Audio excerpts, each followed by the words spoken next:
नमस्ते। मैं दिलीप और मैं आप सभी को अपने channel life engineering and martial arts में वेलकम करता हूं। स्वागत है आप सबका। और जैसे कि मैंने पिछले ही हफ्ते कहा था कि मैं अपने चैनल में वीडियोस हिंदी में भी डालूंगा ताकि मैं ज़्यादा से ज़्यादा लोगों तक पहुंच सकूं, ज़्यादा से ज़्यादा लोगों को अपना ये जो जो कोशिश है मेरी मार्शल आर्ट्स और इंजीनियरिंग के बारे में बताने की, इसमें मैं सफल हो सकूं। हिंदी एक हमारा एक एक सबसे साधारण भाषा बोला जाएंगे जो काफ़ी सारे लोगों को समझता है, और ना बोल नहीं पाए तो भी समझता है लोगों को।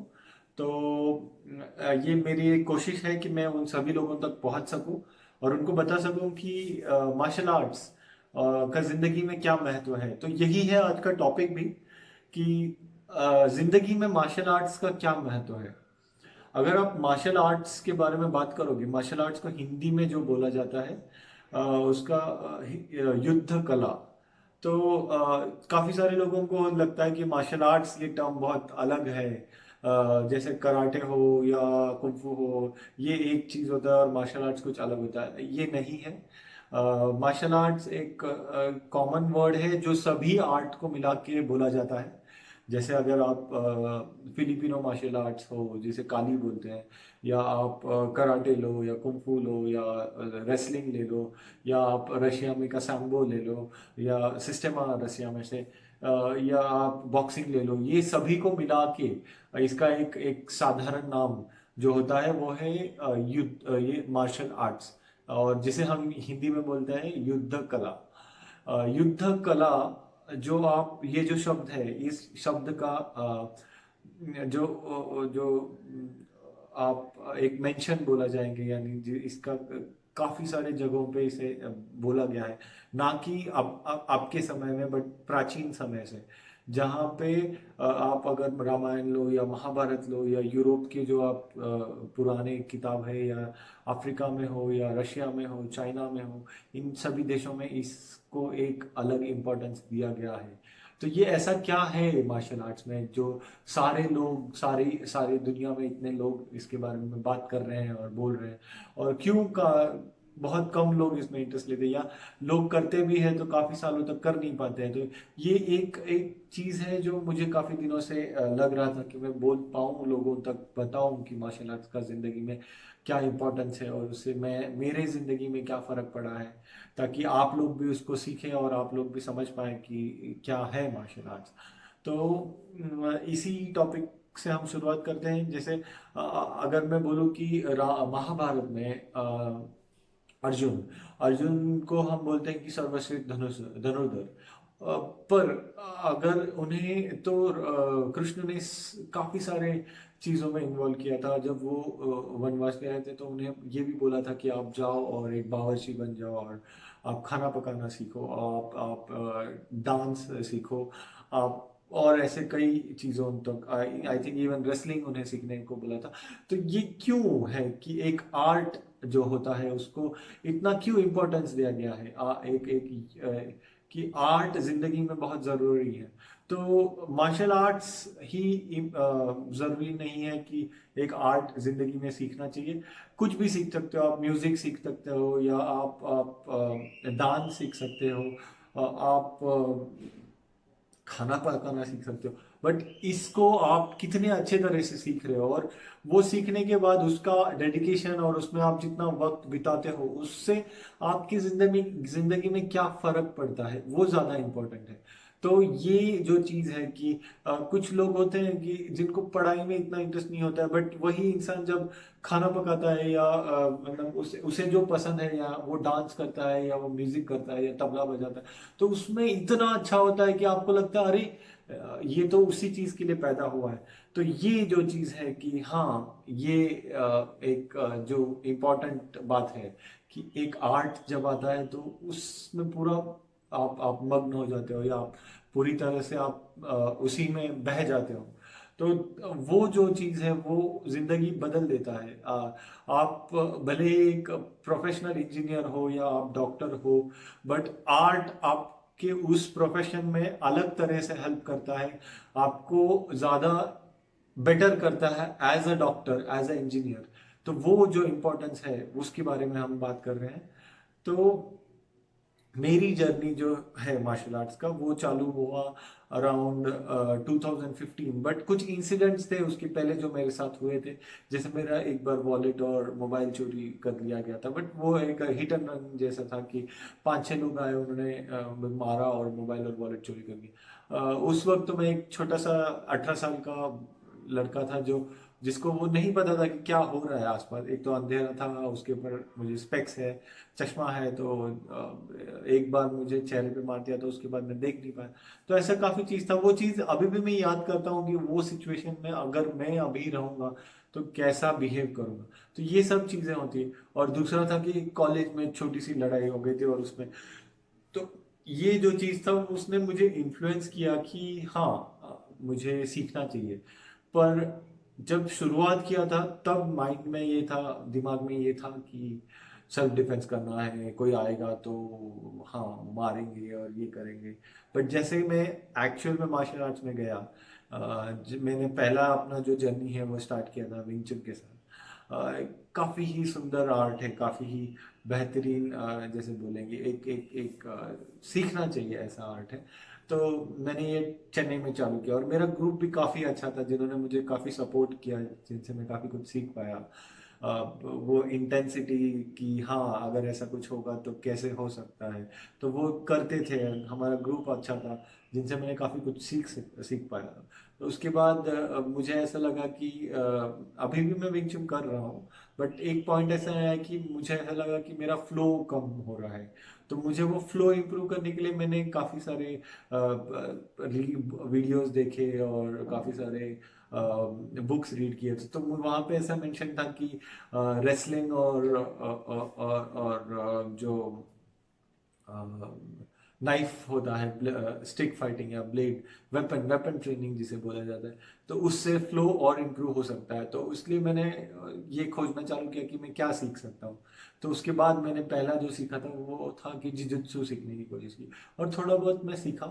काफ़ी नहीं सीखा, नहीं सीख पाया मेरे ऑफिस के कामों की वजह से। बट उसके बाद मैं दादा से मिला अराउंड 2016 में, और वहाँ से मेरा जर्नी पूरा चेंज हो गया। वो उनके पास मैं फिलिपिनो मार्शल आर्ट्स, जिसे हम काली कहते हैं और एस्क्रीमा बोलते हैं, तो वो मैंने सीखना चालू किया।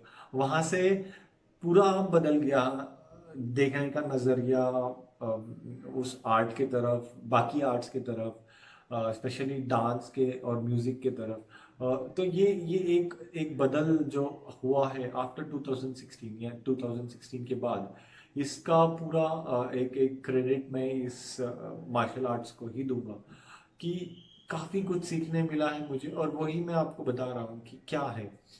तो अगर आप देखोगे, एक एक हर मार्शल आर्ट में कहा जाता है कि आप जब अंदर आते हो एक आर्ट सीखने के लिए, आप एक इंसान होते हो, बट जब आप बाहर जाते हो आप पूरी तरह से अलग हो जाते हो, क्योंकि उस आर्ट का, उस चीज का आपके ऊपर इन्फ्लुएंस होता है। जैसे आप किसी एक एरिया में रहते हो और आपने थोड़े दिनों बाद अपना एरिया शिफ्ट करके दूसरे जगह पे चले गए और वहां पे रहने लगे, और वहां पे कुछ साल बाद आप जब रिटर्न आते हो तो लोग आपसे बात करते वक्त पुराने वाले आपके जो एरिया, वो इमिडिएटली बोलेंगे अरे आप में तो इतना बदल आ चुका। वैसे ही होता है आर्ट में, मार्शल आर्ट्स में। तो मेरा ये कहना है कि मार्शल आर्ट्स ही नहीं, सारे आर्ट्स की यही इंपॉर्टेंस है कि आप क्या सीख पाते हो उसमें से। तो जैसे मेरा, अगर आप एक उदाहरण लोगे तो इसमें ऐसा था कि मैं जब स्टार्ट किया मैंने मार्शल आर्ट्स, तो वो सेल्फ डिफेंस के लिए था। एक एक रिजिड माइंडसेट था, एक एकदम काफी पत्थर के जैसा सोच था मेरा कि मुझे इससे सेल्फ डिफेंस करना है, या मुझे इससे खुद को बचा, लोगों को कोई मुझे मारने आएगा तो उससे मुझे बचना है, ऐसा मैं सोचता था। धीरे धीरे जब मैंने उसके बारे में पढ़ने लगा, मैं उसके और डीप में गया, उसको समझने लगा, तो मुझे रियलाइज हुआ कि मार्शल आर्ट्स, ये लड़ना और ये एक दूसरे को मारना, इसके भी काफ़ी आगे है। हम कुछ फॉर्म्स करते हैं, या हम स्टिक्स के साथ प्रैक्टिस करते हैं, या शैडो फाइट करते हैं, तो वो काफ़ी रिस्पॉन्सिबल चीज़ होता है। जैसे एक नाइफ, एक एक रियल नाइफ अगर आप हाथ में लोगे और उसके साथ जब प्रैक्टिस करते हो, तो वो काफ़ी रिस्पॉन्सिबल चीज़ होता है, क्योंकि आप ना केवल एक सामने वाले को नुकसान कर सकते हो, बट अगर आप ठीक से नहीं कर रहे हो वो नाइफ के साथ, तो आप खुद को भी इंजर कर सकते हो, या खुद को भी आप नुकसान पहुंचा सकते हो। तो ये जो चीज़ है कि हाँ, ये करने से, तो मेरा यही पॉइंट है। काफ़ी सारे पेरेंट्स होते हैं, काफ़ी सारे बच्चे होते हैं जिनको इंटरेस्ट होता है। काफ़ी सारे लोग कराटे इंडिया में ज्वाइन करते हैं, बट एक होता है कि 10th स्टैंडर्ड आ गया छोड़ दिया, 12th स्टैंडर्ड आ गया छोड़ दिया। नहीं तो कुछ काफ़ी लोग बोलते हैं हाँ मैंने किया था, मेरा ब्लैक बेल्ट है, बट अभी मैं हो गया है, इतने साल हो गए। तो ये जो चीज़ है, ये निकलना चाहिए, लोगों को समझना चाहिए कि नहीं, ये आर्ट आप अभी भी करोगे, अभी भी आपके जो पुराने फॉर्म्स है या पुरानी चीज़ें वो आप निकालोगे, करोगे, तो ये आपके सेहत के लिए अच्छा है। आपके दिमागी जो आपका विचार है, आप कैसे देखते हो, आप कैसे बात करते हो, आप कैसे चलते हो, ये सभी चीज़ों पे इन्फ्लुएंस होता है। जैसे अभी अगर मैं बोलूँगा, इतने साल हो चुके, इतने साल नहीं, 2016-20 तो मेरे 4 साल हो गए। तो इस वक्त में मैंने जो सीखा है कि मेरे खुद में बदल ऐसा है कि पहले ऐसा होता था कि कुछ भी चीज़ आ गया तो, कुछ छोटा सा हो गया, बाइक एक्सीडेंट हो गया या कुछ हो गया तो झट से गुस्सा आ जाएगा, या कुछ छोटा सा चीज़ हो गया। बट अभी ऐसा है कि मैं बस देखूं, अगर कुछ होता है और मेरे नज़र घूम के मैं बस देखूं, तो सिचुएशन का बदल हो जाता है। जिस तरह से मैं खड़ा होता हूँ, या कुछ मैं पलट के देखता हूँ, तो वो सिचुएशन चेंज हो जाता है, क्योंकि आपका फिजिक, आपका देखने का नज़र, आपका फेशियल एक्सप्रेशन, सब में बदल होता है एक एक मार्शल आर्ट्स करने से। तो ये जो चीज़ है कि हर जगह पे मार्शल आर्ट्स लड़ने के लिए नहीं होता है। जैसे हमारे इंडिया में कुश्ती है, तो सभी लोगों को लगता है कि कुश्ती करने वाले पहलवान खाली लड़ने के लिए होता है, या गुंडे होते हैं। ऐसा नहीं है। ये तो एक एक काफ़ी ही सुंदर, काफ़ी ही, बहुत ही, अगर मुझे मुझे अगर चांस मिलता है तो मैं ज़रूर सीखूंगा। ऐसा एक आर्ट है जिसमें बहुत कुछ सीखने को मिलता है। तो पेरेंट्स को, यानी माँ बाप को और बच्चों को भी समझना चाहिए कि मारा, एक एक दूसरे को मारना ये तो एक अलग चीज़ है, बट उसके आगे, या आप सर्टिफिकेट के लिए जा रहे हो, या मुझे फिटनेस के लिए जा रहे हो, उससे आगे आपको बहुत कुछ सीखने को मिलता है इसमें, कि जिंदगी में कैसे सिचुएशन कैसे सब हैंडल करना है। जैसे आप स्पारिंग कर रहे हो, तो आप एक दूसरे को वैसा मारने नहीं वाले हो स्पारिंग में। यानी स्पारिंग यानी एक छोटा सा एक डमी फाइट जैसे समझ लीजिए, जहाँ पे आप बस एक दूसरे को टेस्ट करते हो, ओपोनेंट और आप। तो आप उसमें एक दूसरे को मारते नहीं हो, बट आपको पता है कि हाँ ये इसमें कितना ताकत है। उसे जज होता, सामने वाले को जज होता है कि आप में कितना ताकत है। तो ये जो होता है, इससे आप सीख सकते हो कि हाँ, ऐसा कुछ सिचुएशन आता है जहाँ पे अरे ये जरूर, हमारा जनरली दिमाग काम नहीं करता, हम झट से गुस्सा हो जाते हैं, या किसी ने कुछ बोला तो। बट कभी कभी ऐसा होता है कि जैसे आप सीखते जाओगे धीरे धीरे, तो आपको समझिएगा अरे ये सिचुएशन तो मैं आराम से हैंडल कर सकता हूँ। या एक स्टेज आता है, आपको समझने लगता है अरे ये ऐसा हुआ था, क्यों ना मैं इसको ऐसे हैंडल कर सकता था। तो ये जो चीज़ है, ये जैसे जैसे आप प्रैक्टिस करते हो, आपका दिमाग, आपका ब्रेन, आपका जो बॉडी लैंग्वेज है वो सब कंट्रोल होने लगता है। आपको सिचुएशनल अवेयरनेस, यानी आसपास क्या चल रहा है, आपको वो दिखने लगता है। तो ये जो चीज़ है, ये सिचुएशनल अवेयरनेस, ये ज़्यादा इंपॉर्टेंट है। क्योंकि मार्शल आर्ट्स में मैं ये नहीं सिखा सकता हूँ कि मार कैसे नहीं खाना है। मैं ये बता सकता हूँ कि हाँ, कुछ सिचुएशन आया तो उसे कैसे हैंडल कर सकते हैं, क्योंकि वही ज्यादा इंपॉर्टेंट होता है। लोगों को लगता है, कई सारे दोस्तों ने मुझे भी पूछा है कि भाई तू तो इंजीनियर हो चुका है, उसके ऊपर तूने मास्टर्स कर लिया है, तो ये क्या है, ये मार्शल आर्ट्स में क्यों इतना इंटरेस्ट है। तो यही है कि एक एक लड़ने से आगे उस सिचुएशन को मैं कैसे हैंडल कर सकता हूँ, इसका जो मुझे समझ है वो मुझे इससे आया है। तो ऐसा नहीं है कि खाली आप मार्शल आर्ट से ही ये सीख सकते हो। आप कोई और आर्ट करते हो, जैसे पेंटिंग हो गया, कि एक एक ब्रश का स्ट्रोक है, वो स्ट्रोक उस एंड तक ही आना चाहिए। अगर उसके आगे चले गया तो वो पेंटिंग का मतलब बदल जाएगा। वैसे ही आप डांस कर रहे हो तो वो हाथ का मूवमेंट उसी पोजीशन में आना चाहिए। उसके आगे चले गया तो उसका मतलब नहीं रहता। तो वो जो है वो जो एक अंडरस्टैंडिंग है, वो समझ, वो इम्पोर्टेंट है। तो इसी से आपको मेरा जो कहना है कि एक एक आर्ट आप लीजिए, एक आप मार्शल आर्ट्स कर रहे हो या पेंटिंग कर रहे हो या आप सिंगिंग कर रहे हो या आप कुछ भी हो, आप लीजिए, आप उसे उसे आप कोशिश कीजिए कि आप सीख सको। आप किताब पढ़ रहे हो तो अच्छे से और किताब पढ़ो। और इसका जो इम्पोर्टेंस है वो आपको समझेगा। कई सारे लोग मुझे ये भी पूछते हैं कि हाँ अभी 10-12 लोग आ गए तो क्या करोगे आप, उसको 10 लोगों को मार सकते हो क्या ये आर्ट सीखने से? नहीं, ये आप नहीं मार सकते हो, ये प्रैक्टिकल रियलिटी है। अगर आप पूरे दुनिया का टॉप मार्शल आर्टिस्ट भी लेके एक एक टॉप फाइटर भी लेके आ जाओ और उसके सामने अगर आप 10 लोग खड़े कर दो, तो चांसेस है कि वो 3-4 लोगों को मारेगा, मे भी मार भी डालेगा, बट बाकी 6 लोग तो उसको मारेंगे। और उस 6 लोगों में से कौन कितना ताकत होगा, किसे कोई हो सकता है कि जो कि खेती में काम करने वाला हो या कोई खड्डा खोदने गड्ढा खोदने वाला हो, वो उसमें उनमें बहुत ताकत होता है। एक एक स्टिक आप दे दो उनके हाथ में, वो खाली ऊपर से ऐसा ऐसा अटैक करेंगे तो भी आप कुछ नहीं कर पाओगे, क्योंकि उनके हाथ में उतना ताकत होता है। वो रोज वही काम करते हैं। जैसे आप एक एक मटन शॉप में जो चिकन काटते हैं, उनको अगर देखोगे तो उनको एक ही पता है कि हाँ नाइफ लेना है और चिकन को कट करना है, बट ये दिन भर कर रहे हैं। तो ये जो दिन भर कर रहे हैं, इसका जो असर होता है उनका, वो एक वार इतना ताकतवर होता है कि हमारे 4-5 वार उसके सामने कुछ नहीं है। तो आप वो समझिए कि एक आर्ट आप लेते हो तो आप फिर से बार बार एक ही चीज कर रहे हो। आप आपके एक एक एक रूल्स डाल रहे हो, एक एक रूल से ज्यादा आप एक एक हैबिट डाल रहे हो कि हाँ ये इसको ऐसे ही करना चाहिए। तो आपका नजरिया बदलता है कि हाँ अगर मैं ये चीज अच्छे से कर सकता हूँ तो क्यों ना मैं अपने प्रोफेशन में अच्छे से करना सकूँ। अगर मैं इसके बारे में पढ़ सकता हूँ तो अपने जो जिंदगी का है, जैसे मेरा जो मेन प्रोफेशन है इंजीनियरिंग, उसमें मैं क्यों नहीं इम्प्रूव कर सकता हूँ।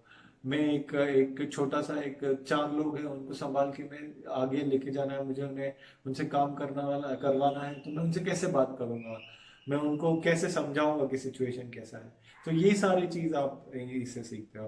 तो वैसा ही होता है कि अगर 10 आप छोटा सा एक्सीडेंट हो जाता है और आपकी गलती है और लोग आपको मारने को आ गए, तो आप कैसे उस सिचुएशन को हैंडल कर सकते हो, वो ज्यादा इंपॉर्टेंट है। ना कि आप वो मारने आ रहे हैं तो आप भी मारोगे, तो आप एक को मारोगे तो बाकी लोग तो आपको ही मारने वाले, आप कैसे बचोगे? तो उसकी जगह जगह पे अगर आप उस सिचुएशन को हैंडल कर पाते हो तो वो ज्यादा इंपॉर्टेंट है, उसका ज्यादा इंपॉर्टेंस। बट वो आता नहीं है, हम डर जाते हैं। तो वो डर को कैसे आप ये कंट्रोल कर सकते हो, मैं सिखा नहीं सकता हूँ। बट जैसे ही आप प्रैक्टिस करने लगोगे, धीरे धीरे धीरे धीरे वो डर अपने आप चले जाता है। ये सारे नेचुरल चीजें होती है जो आप एक मार्शल आर्ट्स करते वक्त सीखते हो कि हाँ एक एक ओपोनेंट है जो आपसे थोड़ा स्ट्रांग है, उसके साथ स्पारिंग करना है, तो आपको भी आपका जो डर है कि हाँ ये बड़ा है मुझसे, ये इनसे ये मुझसे ज्यादा एक्सपीरियंस है, अगर ये किक करता है तो मुझे कैसे लगेगा, ये सब आप सोचते हो और आप उसको अप्रोच करते हो। तो वो अप्रोच आपको आपके एक्चुअल प्रॉब्लम्स, एक्चुअल सिचुएशन में आएगा कि हाँ ये ऐसा सिचुएशन है, यहाँ पे मैं कैसा हैंडल कर सकूँ।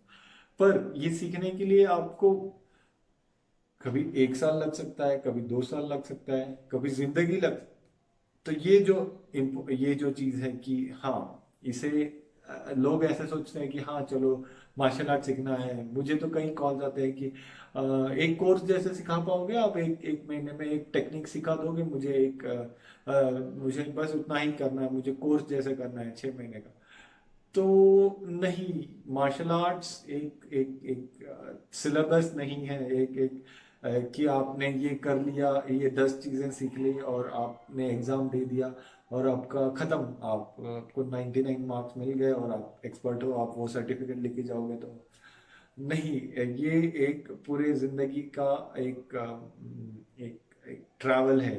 आप जब उसमें उतरते हो तो वो आपके साथ उसका चालू हो जाता है। तो you are like martial arts is travelling with you till you are dead. तो मे बी आपका उसके बाद भी हो सके लेगेसी तो फॉलो होगा, बट उसके लिए जरूरत नहीं है, वो तो अलग एक टॉपिक है। पर आप खुद एक इंसान जब एक एक मार्शल आर्ट्स के साथ जाते हो तो वो आपकी जिंदगी की एक रूटीन बन जाती है। जैसे अभी मुझे इतना आदत हो गया कि मुझे भले ही मैं फर्स्ट शिफ्ट मैंने मॉर्निंग शिफ्ट में जा रहा हूँ 5 बजे, तो भी मैं 3 बजे उठ के वर्कआउट करता हूँ और उसके बाद तैयार होके 4 बजे से के बाद मैं घर से निकलता हूँ। तो ये जो आदत पड़ गई है, ये जो चीज़ है, ये काफ़ी एक एक एक इम्पॉर्टेंट चीज़ है जो आपको एक ज़िंदगी में आपका काफ़ी फायदा करेगा, आपके लाइफ को इम्प्रूव करेगा। तो आई होप कि मेरे वीडियो से आपको समझ गया होगा कि मेरा मोटो क्या है, कि एक मार्शल आर्ट्स जिसे कि हमारे प्राचीन समय से काफी महत्व दिया गया है कि हाँ, ये आर्ट है जिसे सीखना चाहिए, जिसे जिंदगी का एक हिस्सा बनाना चाहिए। तो आप भी कोशिश करें कि आप धीरे धीरे इस आर्ट को सीखें, समझें और आपको लगे कि अब मेरे भी वीडियोस है यूट्यूब में जिसमें मैं धीरे धीरे सिखा रहा हूँ लोगों को, कि जैसे शॉर्ट स्टिक के वीडियोस मैंने डाले हुए हैं, विंग चुन के स्ट्रेट पंचेस के वीडियो डाले हुए हैं। इससे आपको समझेगा कि हाँ, ये छोटे छोटे सिंपल चीजें हैं जो आप प्रैक्टिस कर सकते हो। शॉर्ट स्टिक यानी एक छोटा सा एक एक 29 इंचेस का स्टिक होता है, 30 इंचेस का स्टिक होता है, जिससे आप प्रैक्टिस कर सकते हो। ये कॉमन स्टिक्स हैं, जिस अगर आप रास्ते पे स्टिक कैरी करोगे इंडिया में तो लोगों को समझेगा भी नहीं, अरे ये क्या हाथ में लकड़ी लेके घूम रहा है। पर वही स्टिक अगर मेरे हाथ में होगा तो वो एक डेंजरस वेपन है, जिसे मैं कुछ किसी को भी सीरियसली इंजर कर सकता हूँ। तो ये जो चीजें हैं कि हाँ, आप कई लोग बोलते हैं कि स्टिक तो मैं कैरी नहीं कर सकते हो, बट आप पेन तो कैरी कर सकते हो। पेन तो आपके पॉकेट में होता है। तो क्या मतलब क्या डिफरेंस है? तो आप जब एक स्टिक यूज करने लगते हो तो वो आपके बॉडी को आदत हो जाता है उस तरीके से मूव करने के लिए, उस तरीके से वो हाथ चलाने का जो आदत है वो हो जाता है। तो स्टिक क्या होता है, एक फोर्स मल्टीप्लायर होता है, जो आपका ताकत है उसको और मल्टीप्लाई करके उसका इम्पैक्ट देता है। तो आप एक के हाथ में एक पेन है, तो वो पेन जब आप यूज करोगे तो ये जितना आपने प्रैक्टिस किया होता है, अभी जैसे मैं दिन में 400 बार अगर एक स्ट्राइक का प्रैक्टिस कर रहा हूँ, तो वो जो 400 बार का जो वार होता है, वो में आप उस वक्त अगर आप सही तरीके से आपका दिमाग काम करता है तो उस वक्त वो हो जाएगा, वो नेचुरली आएगा आपको। तो मैं अपने स्टूडेंट्स को बताते वक्त यही बताता हूँ कि मार्शल आर्ट्स या सेल्फ डिफेंस जिसके लिए आप आते हो, उसमें 95% जो चीज होता है वो आपका दिमाग का काम होता है। अगर आप उस सिचुएशन में आपका दिमाग काम करता है, क्योंकि वो सिचुएशन बहुत खराब होता है, आप सोच नहीं सकते हो, इतना इंटेंस होता है, इतना उसका तनाव होता है उस वक्त। सोचो कि आप चल के जा रहे हो, अचानक से आपको आके किसी ने पंच कर दिया फेस पे, तो आप ब्लैंक हो जाओगे, आपको समझेगा नहीं। और ये एक्सपीरियंस किया है मैंने, इसीलिए मैं बोल रहा हूँ। ब्लैंक हो जाते हो, लिटरली ब्लैंक हो जाते हो कि क्या हो रहा है आसपास। और उसके बाद उससे रिवाइव करके फॉर से सिचुएशन समझते समझते सेकंड, वो 1 सेकंड 2 सेकंड सिचुएशन खत्म होके चले जाता है। एक ब्लेड अगर कोई लेके आता है, कट करेगा, खून बहने लगेगा, आपको समझेगा नहीं, हाथ का हाथ हाथ चिपचिपा हो जाएगा, स्वेटिंग आने लगेगा, आपका दिमाग काम नहीं करेगा, तो आप क्या करोगे, मतलब किसको बचाओगे, कैसे बचोगे? तो ये सारी चीजें हैं जिससे आपको समझना होगा कि हाँ, ये काफी एक चीज है जिसे हमें इस तरह से सोच के कि हाँ, एक्चुअल सिचुएशन आएगा तो कैसे होगा, ये क्या होगा, इसको मैं कैसे हैंडल करूंगा। तो ये सारी जो चीजें होती हैं इसको नेचुरली, तो एम यही है कि वो जो 95% है जहाँ पे आपका दिमाग यूज करने वाले हो वो डेवलप करना है। 5% जो है आपका वो फिजिकल वर्कआउट है। आप जिंदगी भर रोज रोज रोज रोज एक ही चीज 1000 बार, जैसे ब्रूसली ने बोला कि अगर मेरे को अगर ऑप्शन दिया गया तो मैं एक किक को 10,000 बार प्रैक्टिस करूंगा इंस्टेड ऑफ 10 किक को मैं हजार हजार बार प्रैक्टिस करूँ। तो आपको समझना चाहिए उसका मतलब क्या है कि एक किक को 1000 बार, यानी उसका इतना इंपॉर्टेंस है कि आप उस वक्त अगर आपने वो एक किक परफेक्टली कर दिया तो सामने वाले को कुछ ऑप्शन नहीं रहेगा। वो आपका इम्पैक्ट और आपका फोर्स वो इतना अच्छा रहेगा कि हाँ, it will work for you. तो वो आपके लिए काम करेगा। तो मेरा यही कहना है कि आप एक एक आर्ट, या वो मार्शल आर्ट्स हो या डांस हो या कोई भी आर्ट हो, आप लीजिए, उसे अच्छे से कीजिए, उससे आप जिंदगी में कुछ सीखिए और आप ज़्यादा से ज़्यादा इन्वॉल्व हो जाइए। क्योंकि अभी तो हम मोबाइल्स और यूट्यूब और इसमें ही वक्त बिता देते हैं, बट उससे बाहर निकल के कि कहीं घूमने जा रहे हैं, कहीं जा रहे हैं, या अब वो तो खैर हाँ एक लेजर एक एक चीज़ है कि, पर ये आपके जिंदगी में कुछ एक एक एडिशनल एक एक थोड़ा सा मिठास आपको जो मिलेगा ये करने से, उसके बारे में मैं डिस्क्राइब नहीं कर सकता। इट्स इट्स टोटली बहुत ही सुंदर है वो, बहुत ब्यूटीफुल है। तो इसी के साथ में अपना ये वीडियो काफ़ी लंबा हो चुका है कि मैंने काफ़ी कुछ पॉइंट्स यहाँ वहाँ इधर उधर से मिला के आपको बताया कि अ, क्या है, क्या चाहता हूँ और क्या बोलना चाहता हूँ। तो मैं यही कहूँगा कि मार्शल आर्ट्स जिंदगी में एक होना चाहिए। कुछ भी हो, वो रेसलिंग हो या स्टिक फाइटिंग हो या एस्क्रिमा हो, किक बॉक्सिंग हो, कुछ भी हो, बट होना चाहिए। अच्छा सीखिए, अच्छे से आप उसे सराहिए और आप उसमें ही आपके काफ़ी कुछ चीज़ों को आप इम्प्रूव कर पाओगे, ज़िंदगी को भी इम्प्रूव करोगे और आसपास के लोगों के लिए भी एक एक अच्छा माहौल बनेगा। तो इसी के साथ मैं आप सभी को धन्यवाद करना चाहता हूँ। आपके वक्त में से मेरे लिए इस वीडियो के लिए आपने कुछ समय निकाला। मैं चाहूँगा कि आपको अगर ये वीडियो पसंद आए तो आप प्लीज़ वीडियो को लाइक कीजिए, शेयर कीजिए, और आपको लगता है कि मुझे कुछ कुछ कमेंट्स हो आप डालना चाहते हो तो आप नीचे कमेंट्स में डाल सकते हो। कुछ सजेशंस हो तो वो भी आप कमेंट्स में डाल सकते हो। मैं कोशिश करूंगा कि कल परसों या कुछ आने वाले वक्त में मैं और जो स्टिक्स के वीडियोस हैं वो मैं डालूं, और कैसे स्टिक के साथ प्रैक्टिस कर सकते हैं वो भी डालूंगा। तो इसी के साथ मैं अपना ये वीडियो समाप्त करता हूँ, और आप सभी को मैं इस कोविड-19 के क्राइसिस में सेफ जर्नी करने की अपेक्षा करता हूँ। आप सभी सेफ रहिए, वर्कआउट कीजिए, अपने हेल्थ को इम्प्रूव कीजिए, और इसी तरह मेरे वीडियोस को देखते रहिए। Thank you.